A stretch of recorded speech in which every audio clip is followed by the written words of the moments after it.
Hey guys, welcome back. I'm here with another setup video for you on my next playthrough, which is going to be the Heroes against the Red Star. Alright, that's the game that I'm playing next. And we are doing the counter-attack scenario, okay? In this one, the American side is attempting to take control of the city area from the Russians, and the Russians are basically defending that city area. You can see the unit composition for the Americans is an assortment of tanks, armored vehicles, APCs, other infantry units with small arms and support weapons, some more of those lovely 40mm grenades, and then we have a selection of leaders and also some off-board artillery and an A-10 airstrike. Look at that thing. Isn't it beautiful? A-10 Warthog. I love it. Can't wait to bring that thing out. The Russians are going to be using assortment of T-80s, and I don't know what the hell a ZSU is. I'm assuming it's some type of armored fighting vehicle, maybe like a BMP or something like that. Also assortment of infantry with support weapons. They have an emplacement because they're a little dug in. Oh, and both sides does have a weapon team, so you'll see that in this playthrough. And they have their leaders, and they have one of their leaders is a political officer, which operates slightly different from normal leaders, but we'll get into that in the actual game itself. They also have access to a sniper, as you can see there. Now, I've gone ahead and set it up. Before I get started showing you guys, I know the lighting isn't perfect right now. You can see I've got the plexiglass, the map under the plexiglass, and I have my Fields of Fire game that I'm trying to learn set up over there where I'm generally filming. So the lighting's a little harder to set up here. So I've got it as good as I can, but this is for the setup video. When I get into turn one, this is going to be moved over to the other side. That's the benefit of using these poster frames with with your maps, because I can just pick up the whole game, move it over to the other side of my table. All right, let's take and pan across the map, let you guys see that real quick.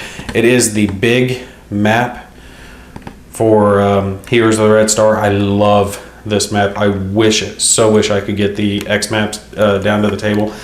I'll pull that out and show you guys on turn one what the X map looks like, but it is gorgeous. I mean, you can see this map is beautiful as it is, but I needed it to be able to fit in this poster frame so I could move it in between filmings.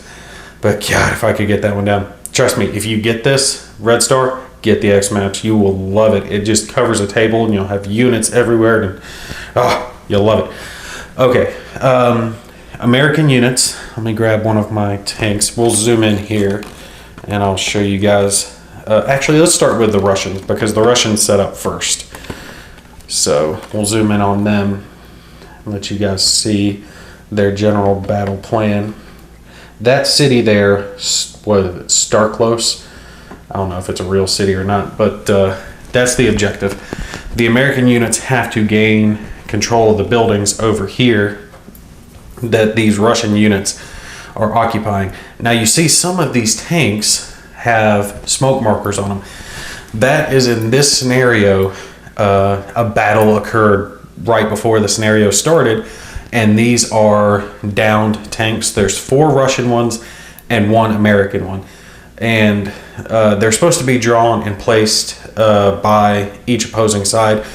Since I was the one who was placing both sides, what I did is there was a single hex that it was supposed to start from. I just assigned, I did 2d6, you know, 1, 2, 3, 4, 5, 6, and then it could be 6 hexes away. So roll 2 dice, and you know, whatever came up is where I put the tanks. So the tanks that have smoke markers on them, they're not going to have smoke markers on them for the actual game. That actually affects them in game, which I'll get into on turn one. This is just so I can remember which tanks are the down ones. And you can take and activate them at the start of a match or start of an impulse, and roll. And if you get the right roll, I think it's something like 1 or 2. The tank was effectively playing possum, wasn't actually dead, and you get an extra tank. So the Soviets can have as many as 4 extra tanks, and the Americans can have 1. I gotta say, I don't think I'm playing the Americans. I love playing the Americans. It's hard for me not to. I don't know if I'm going to be able to win this, even if the dice gods are still in my favor. I dug them in around the town, and what I did is kind of created a perimeter with their units, and then I put one down south, which I'll show you with the American units. And then I had a couple more armored vehicles towards the back here that are blocked off by some of the buildings, just in case the front wave got taken out. They would have some more cover, and then put the sniper that they have up front so he could pick off any American units that tried to push in, and snipers can't move. The weapon team that they have, it's some type of anti-tank launcher. Zoom in for me there. You can see that is their stats on the front, and then they have ordnance on the back. They are in this crop field right below the sniper and covering this avenue of advance. I'll show you guys when we back out. And the other tanks they have the T-80 BV.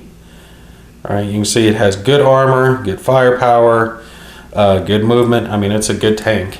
And then there's a quick view of the stats there in the back. 50 hexes at max range. I mean, these things are hitting from across the board. They are just all the hell over. And I kind of, like I said, place those around. There's tanks here, all around, and they're pointing towards the avenue that the Americans are coming from. Where's that fighting vehicle that they have? It's not that one. Is it this one? Nope, that's one with broken ones. It's not this one. Maybe it's this one. Is it this one? Yeah, here we go. The ZSU 23/4. That's an armored fighting vehicle. You can see that its armor rating is very low, 1 on each side, and it has the ability to shoot a couple of different types of weapons, which we will get into. It's actually an anti-air unit, so that's why I put it back here towards the back as kind of a rear guard. Plus, if my A-10 tries to come in with a ground strike against them, he has the potential to take it out when it's coming in, because you got to think the A-10 is spending movement points each time it moves. So op fire, boom, boom, boom, take it out. Ooh, I accidentally had a stack of bunkers just sitting there. I was like, what the hell is that stack of infantry? But there's a stack of infantry in these 3 different buildings here. Honestly, they're just there with an assortment of machine guns and rocket launcher type weapons to take out any of my infantry or vehicles possibly that push up in this direction. Let's back out and I'll show you what the Americans have. So you can see the general avenue of advance is this direction. That's the frontal assault. I decided not to go for that after, like I said, Soviets had to set up first. When they set up, I figured that's not my best bet. So you can see here are my American units. Let's zoom in on them here. And I decided to go for some type of a flanking action. There are tanks mixed in through here. I have far fewer tanks than the Soviets do. I only have 3 M1s. Now they are better than the Soviet tanks. They have better armor, better firepower, all that good stuff. But they still have more. And more is sometimes enough. So what I figured I would do is have a good chunk of my stuff covered by some of these buildings here from fire and push this way, go south around the tree line and come up from their southern flank and see if I can do some damage. This vehicle, this M901, if you see that 2 there to the right of the picture, That is an anti-tank guided missile. It's a special type weapon, which we will get into in the actual game turns. And then this stack of 3 down here, these are all my infantry that are advancing. They're all in these armored vehicles, APCs, the M113s. These things don't have anything but machine guns. You see that's just shaking on the back. There is no ordnance. And the guys are in them. I should put them underneath the vehicle counter to count as in instead of on. But I'm leaving them stacked on for ease of movement. But all of these infantry groups are in. And then I have one other infantry group here in the woods. I don't know what I'm going to do with them. I might have them push up from the rear once my front line is pushed. But I'm kind of hoping to push right and then swing north into them and pick them off, divide their firepower. I'm hoping to pick off their tanks before like they get too many of mine, if you get my gist. I do have one armored leader. They have one armored leader. I don't think I started with a hero. They did, but I do have 3 other leaders. I left one with this infantry group and 2 are going in these APCs.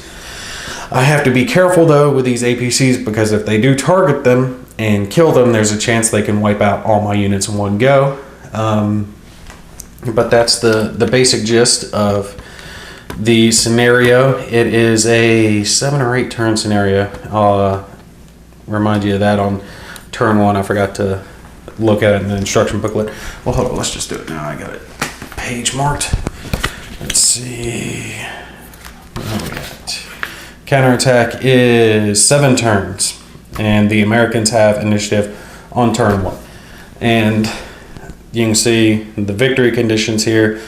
I'm receiving victory points for each Starklos building controlled at the scenario's end. 4 victory points if I have more good order units on Hill 121 than the Soviets, and 7 if no good order Soviet unit are on Hill 121. So it lists that down, and now this here goes through all the special startup, which talked about putting out those. Like I said, I randomized it for solo play, and then it is on a 1 to 2 roll, the vehicle will activate its playing possum. On a 3 to 6, it's marked with a smoke 1 marker indicating that it is destroyed, and that smoke stays there the rest of the game.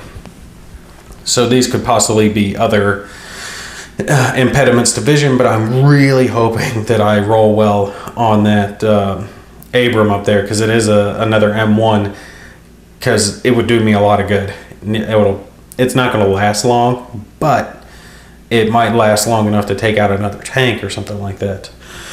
But that's the gist. That's the setups for the scenario. I'll get this one started as soon as I can. I'm just about done learning Fields of Fire, so I'm gonna try to have a playthrough setup video, something like that, up here in the next few days. I got a couple appointments coming up this week, so it might slow me down a little bit, but I will get the next video of this up as soon as I can. If you guys have any questions, feel free to let me know. And what was I gonna say? Red Star is the game that I'm playing this time. So if you're looking for a different scenario, the ones I haven't done so far on video are Heroes of Motherland, Nam, and Heroes of the Pacific, Falklands, and Villainy. So there's still plenty. Request one that I haven't done already if you want, and I will make sure and get to it. First one who requested is the one that gets to pick. So rush to that. You guys take care. I'll see you in the next video.